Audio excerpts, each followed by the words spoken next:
మంచిర్యాల జిల్లా ప్రజలకు ఒకే చోట అన్ని రకాల న్యాయస్థాన సేవలు అందించడం జరుగుతుందని తెలంగాణ రాష్ట్ర high court chief justice Aakresh Kumar Singh అన్నారు. జిల్లాలోని నాస్పూర్ మండల కేంద్రంలో ఏర్పాటు చేయనున్న న్యాయస్థానం భవన సముదాయ నిర్మాణ కార్యక్రమాన్ని వర్చువల్ విధానం ద్వారా ప్రారంభించారు. మంచిర్యాల జిల్లా ప్రజలకు అన్ని రకాల న్యాయస్థాన సేవలు ఒకే చోట అందించేందుకు భవన నిర్మాణం చేపట్టడం జరుగుతుందని తెలిపారు.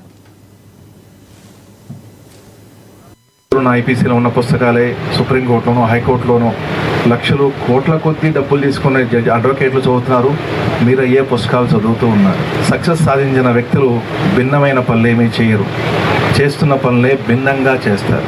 ఆ భిన్నం అనే పదాన్ని కానీ మీరు పట్టుకుంటే మీరు ఉన్నతమైన స్థానాలు చేరటానికి అన్ని శక్తులు మీకు సహకరించబడతాయి.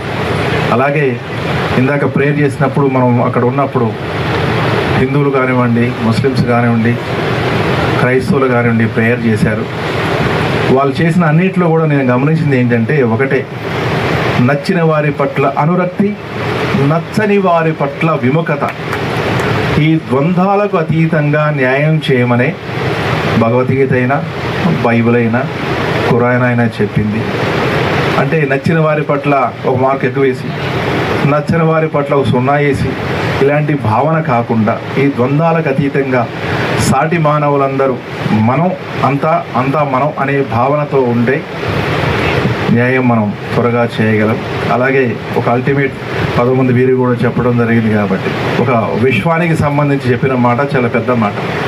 అద్వితీయుడైన